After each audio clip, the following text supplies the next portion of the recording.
is that you can go to jail for 15 years for counterfeiting money. Now, here they are fraudulently counterfeiting marriage. The same-sex marriage is not marriage at all. It's just a mockery of marriage. Now, they've got a whole lot of deceitful arguments, and I'm going to outline what our answers are to all of them. They keep bringing up the same arguments, but they are easily answered, and they're complete nonsense. But please educate people how to answer all these things. We don't just answer them from the Bible. Yes, we use the Bible, but there are other answers to these questions too. Firstly, the argument that they need to do this for the sake of the Muslim divorce ruling by the Constitutional Court in 2022. The answer to that is that the Muslims have all said they do not want this bill, and it doesn't satisfy their requirements or what was ordered by the Constitutional Court. Now, this is what is called a bait and switch scam.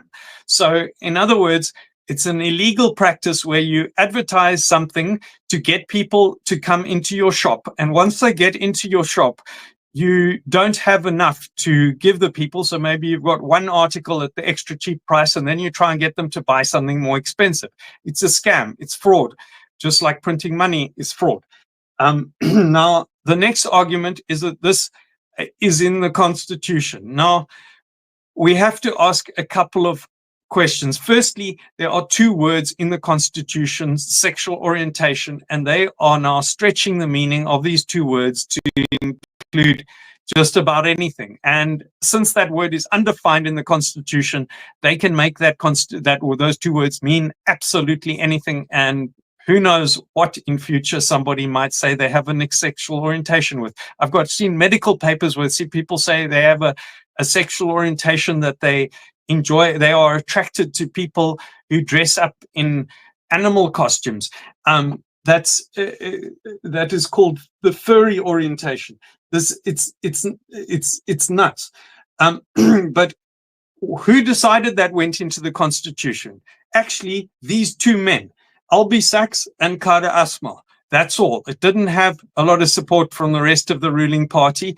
And in fact, the Democratic Alliance at the time had different wording that they were proposing. Then, so the answer is we don't need this bill. It's not required by the Constitution, but they are just keep on reading in more and more into this elastic, open-ended two words, which actually need to be removed from the Constitution. Then there's the claim that we mustn't bias Christianity because or monogamy. Now, the answer to that is the example of India, and India is a country of 1 billion people, of which only 2% are Christians. In 1955, they abolished polygamy for all except for Muslims. So it shows other countries can do it. The Christians took the lead, and so then the Hindus said, okay, well, this makes sense. We need to do this as well. The next argument is that they say they're just tidying up fragmented laws. Now, this is nonsense. The current laws that we have on marriage were made for very carefully thought out reasons, which did not include what they're proposing at the moment. It was a compromise reached in 2006, and the ruling party and the government opposed same-sex marriage at the time. They did the minimum that they could do to comply with the requirements of the Constitutional Court, just because they didn't have an appetite for a showdown at the time. Furthermore, in terms of customary law, polygamy is vanishing.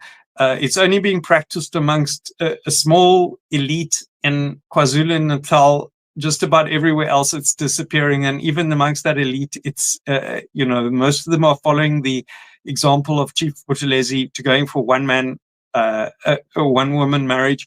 So then the next argument is democracy. Now, nobody voted the sexual orientation into the Constitution. There was no vote on same-sex marriage. Parliament didn't support this. They were coerced.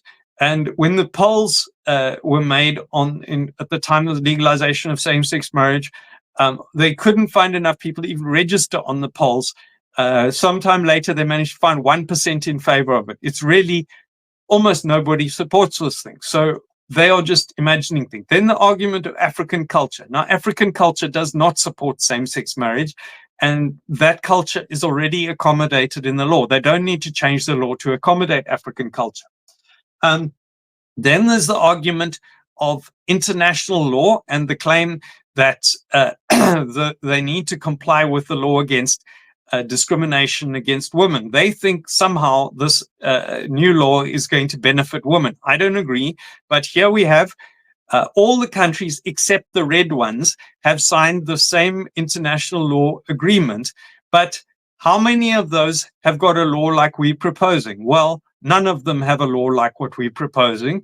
Some of them have same-sex marriage. Some of them have polygamy. That is, a minority have one of those two other types of marriage, but none of them have both of them together. So this is a new experiment that they are imagining needs. So really, all of these arguments are nonsense. They are making this up. And